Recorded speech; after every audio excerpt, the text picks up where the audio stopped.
fierce yells and the clashing of bamboo swords, two swordsmen attack, their movements just a blur to the eye. This is the traditional Japanese martial art of Kendo.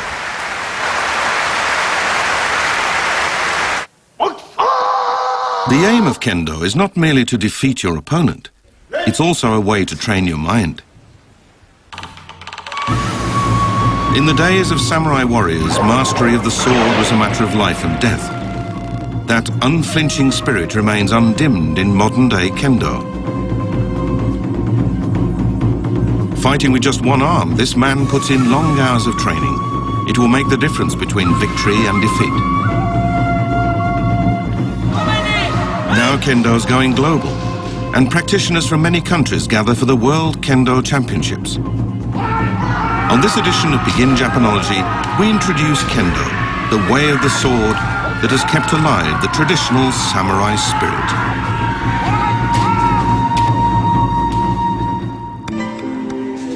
Hello and welcome to Begin Japanology. I'm Peter Barakan. Today I'm visiting a university dojo, which is a gym devoted to the practice of martial arts. In our case today, Kendo. So I'm going to go straight in and take a look.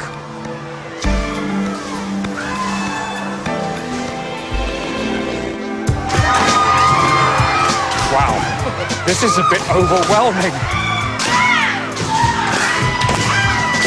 The sound and the reverberation of the floor and everything is quite amazing. I'm going to have to shout to be heard, I think, in here. The Kendo Club at this university has about 130 members, male and female. There are lots of clubs like this all over Japan. You'll find them in universities, in schools, in companies, and in towns just all over the country. And people taking part in Kendo, the age range is anything from about 7 to 77. Kendo is a competitive martial art in which the participants try to strike each other with bamboo swords. The roots of Kendo lie in the combat between samurai warriors who were trained to use their swords to cut each other down. But over the years, Kendo developed into a martial art which is as much about mental discipline as it is about actual combat. First of all, let's take a look at what Kendo is all about. There are currently an estimated 1.6 million Kendo practitioners in Japan. These include both adults and children.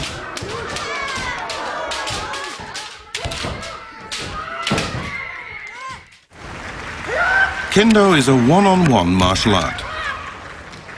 Practitioners wear protective equipment modelled after samurai armour and fight with bamboo swords. To win, you must strike your opponent using movements that follow the proper form.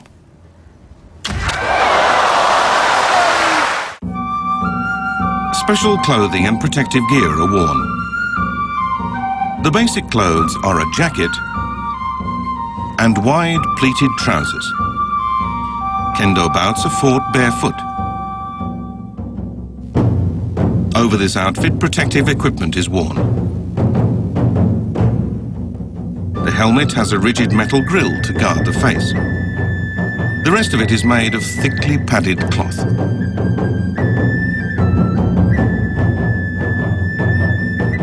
A chest protector covers the torso and mid-body. It has a hard central portion traditionally made of lacquered bamboo. The crotch protector is made of flexible fabric so that the legs can move freely.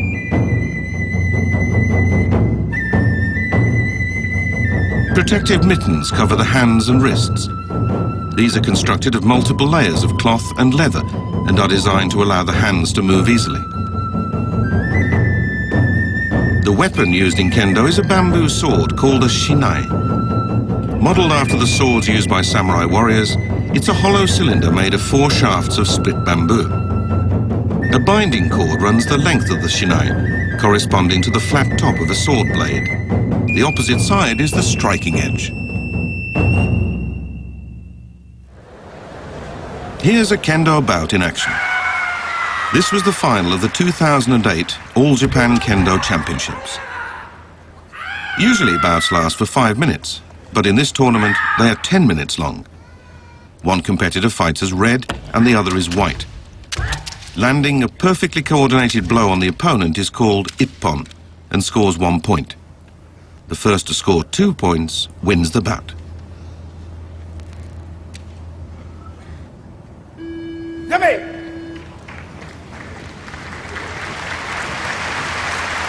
This bout could not be decided in regulation time, so a period of overtime follows. Then, in the 9th minute of overtime.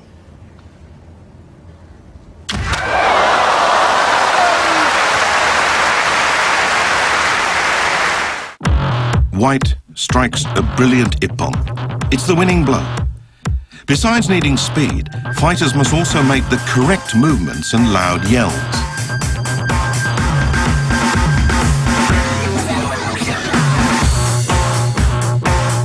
Ippon points can be scored by hitting various strike zones.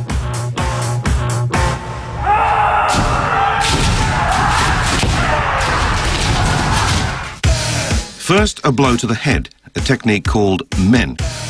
To score ippon, the blow must land on the forehead.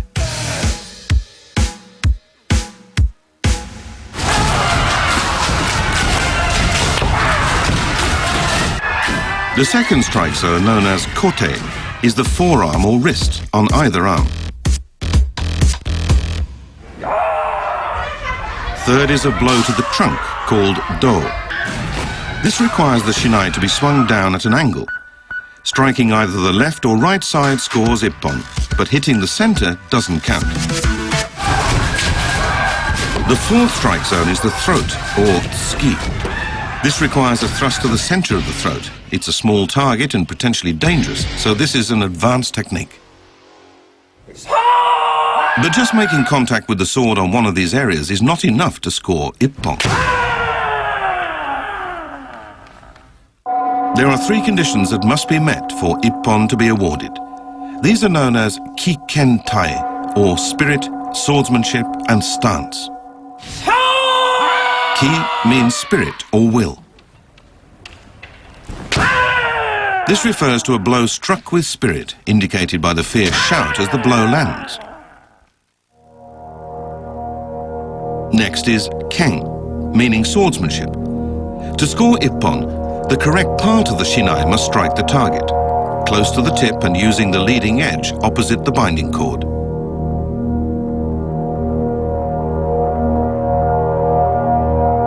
Viewed again in slow motion, you can see that the tip of the shinai lands squarely on the target.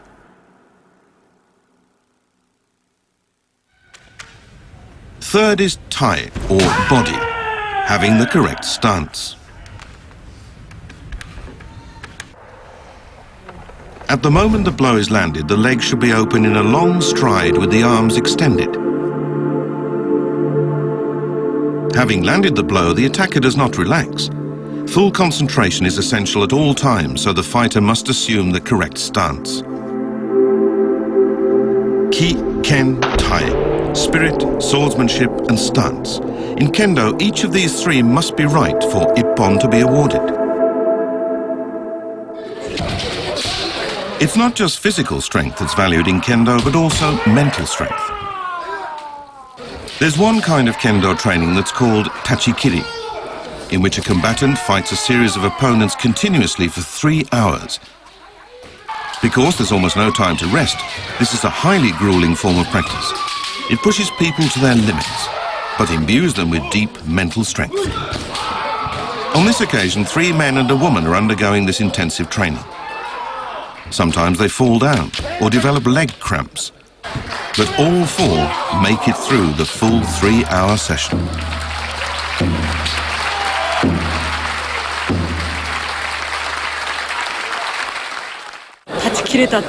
I'm overwhelmed that I was able to stay on my feet until the very end. This was the best experience I've ever had in Kendo.